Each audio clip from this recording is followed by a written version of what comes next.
I think, you know, one of my great friends who was Roland Barthes, died with the remorse that he didn't write a novel. And he was wrong, because all his essays were narratively fantastic and beautiful. Okay. On the contrary, I realized that even though I started writing novels at the age of 48, I was always narrating. Even my academic papers had the form of a narration. So I satisfied the sort of narrative impulse in two ways: by giving a narrative form to my researches and telling story to my children. Then probably I started writing a real novel when my children were too old to listen my stories.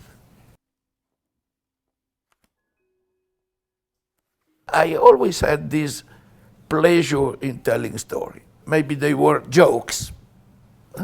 Then when I was students, I wrote the many texts for musicals. So it was another way to tell stories, but without giving too much importance to that. It was an amusement. What then did decide that now you had to write a novel? There is no answer.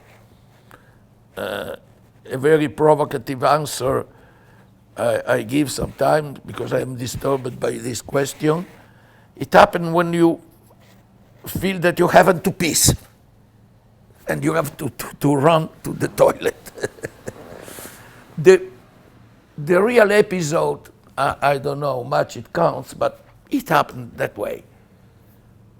A friend of mine, a young lady who was working for a small publisher, went once to me and said, we want to start a series of short detection stories written not by writers, but by sociologists, politicians. Do you want to do that? I said, no. First of all, because I am convinced I am unable to write dialogues. It seems the dialogues are the best part of my novels. Second, if I had to write a detection story, it would be 500 pages long and take place in a medieval monastery. And then she said, no, it's not what I look at. Ciao, ciao, ciao. I went home and I started to write a list of names of monks. It means that probably there was something circulating in my bellies without I was conscious of it. Otherwise I could have given another answer but it was unconscious. There was something. Third explanation. One is to piss, the other is. Third, at that point, I finally, since some years, had my university chair, full professorship. I had published 15 books. I was translated already in English, in French, and so I was at the point in your life in which either you, like Rimbaud, escape to Africa to sell guns, or you escape with the Cuban ballerina and abandon the family, or you write a novel to do something different. The real surprise and the real pleasure was that writing doesn't mean to take a pen and to trace alphabetic characters. It's starting a research. For the name of the rose, the research was very short, no more than 2 years, because it was about Middle Ages, and I had studied and written about, so it was enough to open an armed, and I had the files and files falling at my feet. But with the pendulum, it took 8 years. And for the other novel, 6 years per novel. And that is the fascinating aspect of telling a story, to create a world, to decide how our spaces, characters. Except for The Name of the Rose, I repeat for the other, for at least 2 years I didn't write. I was creating a world in which my character then could move with ease. That is the most fascinating part of the story, to stay 6 years in which nobody knows what you are doing, but everything you are doing, even to drink a coffee, can give you an idea about the story. Then the writing, when comes, is pretty felicitous. But okay, then you have moments in which you need to close everything in your drawer and to stay 15 days doing something else. Okay, but that's natural. It was told by many writers. You have moments of crisis in which you don't know how to get out of a certain situation. At the time, I am usually helped by swimming, either in a swimming pool or in the sea. You swim and you think. And when swimming, with your body very relaxed, you have a lot of new ideas. I always repeat, it is not the author who writes the novel. The author posits some starting points. Then the novel writes himself by itself. You have to follow the logic of the characters. I didn't start this story thinking of a journalist called Braggadoccio. He arrived in the middle of the story and obliged me to follow him. I have, first of all, to create a world. I have a lot of drawings in which, for The Name of the Rose, I designed all the faces of the monks, which were not so useful because then I changed it, but I needed to have points of reference. For the labyrinth of the library, I designed, I don't know, 50, 60 different labyrinths, studying all the existing labyrinths. For the island of the day before, I designed all the interior of the ship, very complicated with the staircase, the ladder there, because I had to know how my character could move. But when the German publisher, you know, the Germans are always precise and wanted to reproduce the design on the book, I said, no, I had to know what happened. The reader has to be as confused as the character. First of all, for me, there is a radical difference between prose and poetry. In poetry, the words come first, and then what you have to say follows. There was the great Italian poet Eugenio Montale, and another poetess who had even a love affair with Montale wrote recently, before her death, some anecdotal stories about Montale, who had disappeared after the Nobel Prize. And she remembered that one beautiful poem of Montale was speaking of certain flowers. I think were anemones, but doesn't matter. Flowers with a beautiful name. One day they were walking, and there were anemones there. And Montale said, "Oh, how beautiful what they are. God, you wrote an entire poem about them." I say, my poems are about words, not about things. It means that the poems of Montale are full of reference to flowers. He never saw those flowers. He was reacting to the words. The words started. With the prose, it is different. First, there is a world. In this world, certain things happen, and your language has to follow the story. So, I am a chameleon, the animal, because In The Name of the Rose, my style was the one of the medieval chronicle. Very simple, very elementary. In The Island of the Day Before, which takes place in the Baroque era, I did my best to imitate the Baroque language, so I read many authors of the time. I paid an enormous attention not to use words that at that time were not used. So then after the novel, I canceled a lot of words because I realized that they were posterior, so I had to substitute them with. So every story demands its own language.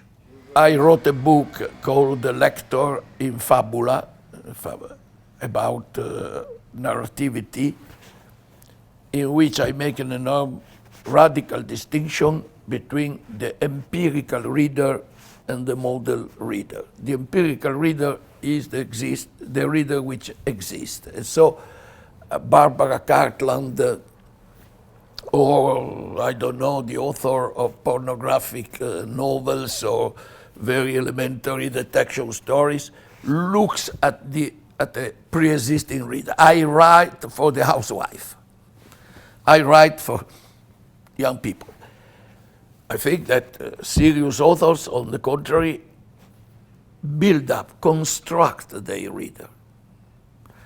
The first my Italian publisher that was immediately enthusiastic of The Name of the Rose, he said, but he said, well, the initial description of historical events are too long. They said, no, I want to prepare the reader to face a narrative situation, so he has to make a penitence. If it is unable to do, okay, go on. Yeah. That's the exact opposite of Dan Brown, for instance. He doesn't do that, even though some people say it's the same plot, more or less. Dan Brown writes for credulous readers. Okay. But once I met him, he's one of my characters. He's one of the characters of the Foucault's Pendulum. Dan Brown and me, we read the same books, but he took them seriously. On the contrary, I tried to give a grotesque representation of those stories. He took them seriously, or he didn't, but he wanted the reader took them seriously. I don't know if Dan Brown is a believer or an atheist, but he wants to produce believing.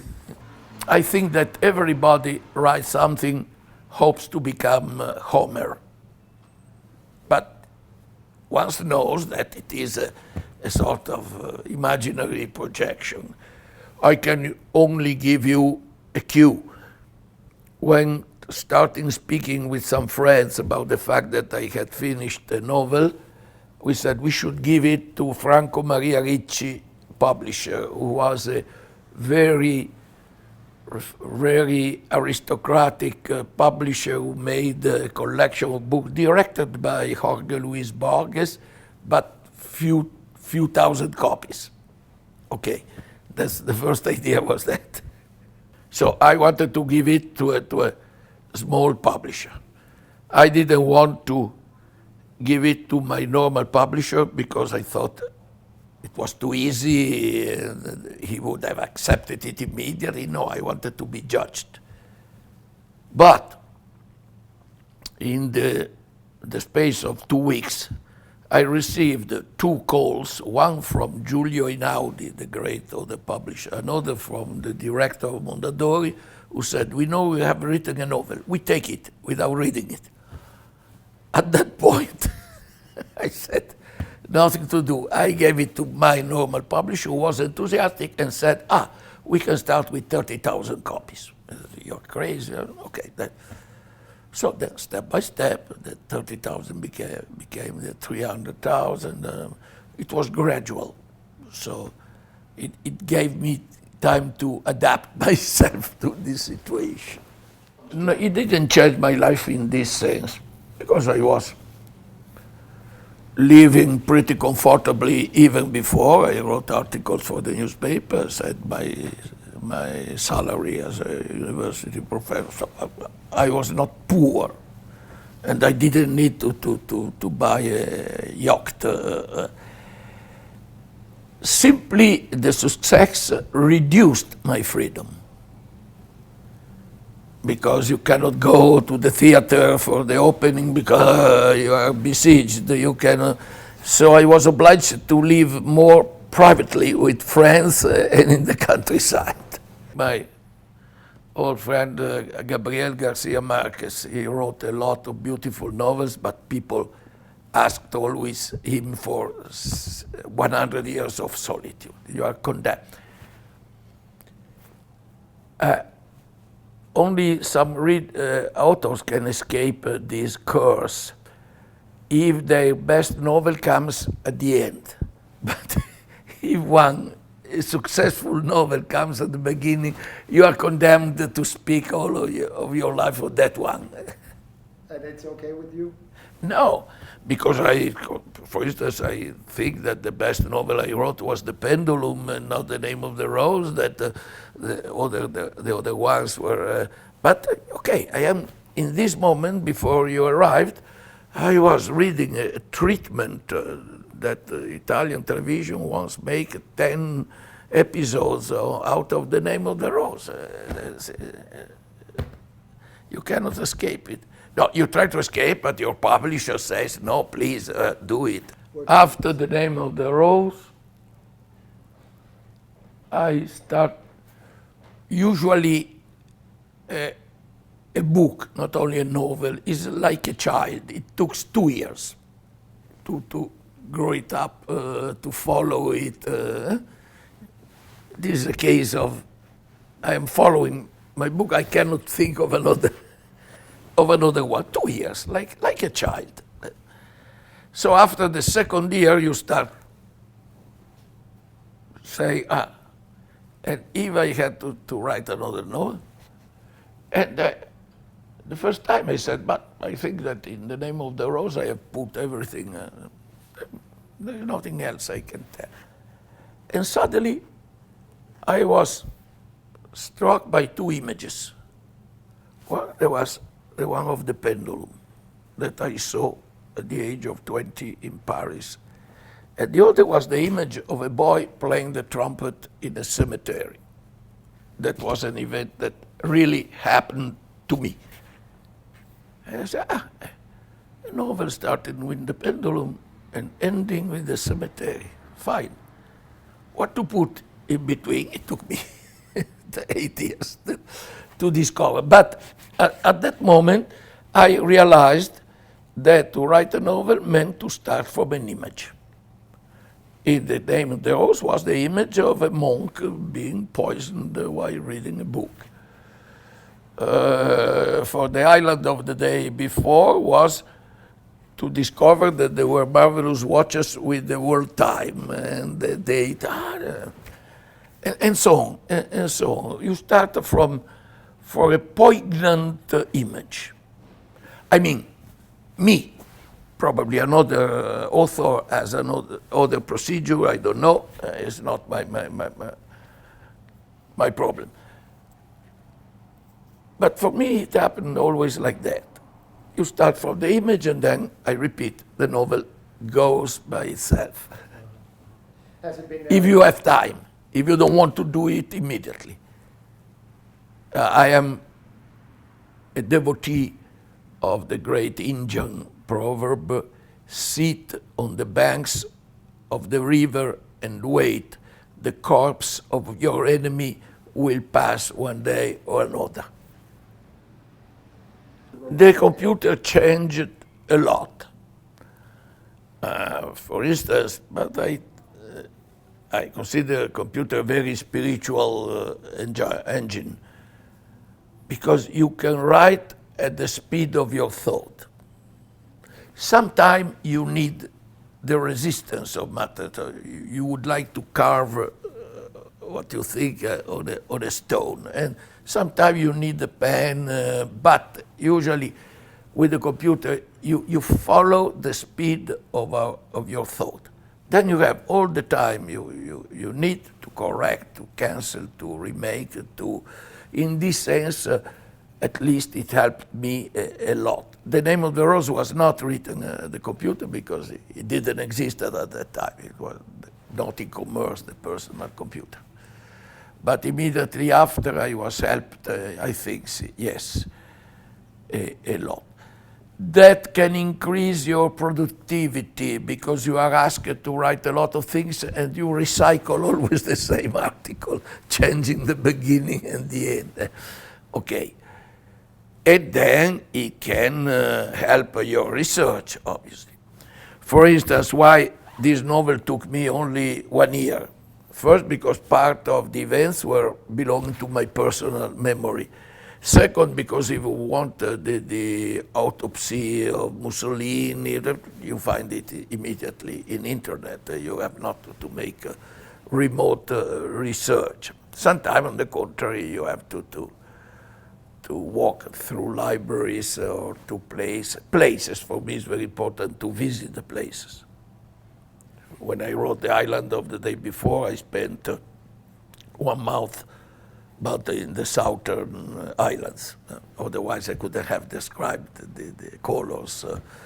So visiting place, and which is a part of the research. I always say, if in a novel I have to write, once arrived at the station of Lyon, I step down from the train to buy a newspaper, I have to know if there is a kiosk, if there is a newsstand close to the train. I have to go to Lyon, even though the episode is not so important for the story. I have to know the number of steps in a staircase in order to make my character to climb up.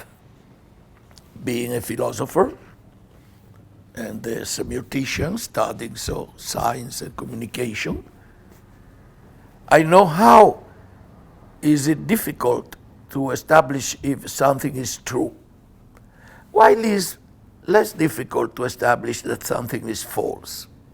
So passing to the study of fakes and false, it's easier to understand what can be probably true. And that's why I was always fascinated by those things. I am a rare books collector too. And my collection concerns only fake books, books that say the contrary. So I don't have Galileo Galilei, but I have Ptolemy, because it was wrong about the movement of the earth. All together in different places, they should be about 50,000. Here, when I arrived 25 years ago, they were 30,000, but since many of them, and I think I have no more time to count them, but I think there are 35,000. 35,000. Do you have time to read a lot? Or? Another provocative way to answer such a question is, I don't read, I write. You have to take into account that one has, my age, has worked as a university professor, sometimes is able to understand what the book says after the first 10 pages. And you know if you have to go on or if it is enough. So you are helped also by your experience in reading. There is a cursory reading, not the quick reading, which once Woody Allen said, I am using the quick reading. I read the War and Peace. It speaks of Russia. So that's a novel. They are my books, translations and Wow. from there to, Okay. and they are books on me. About you, yes. Okay.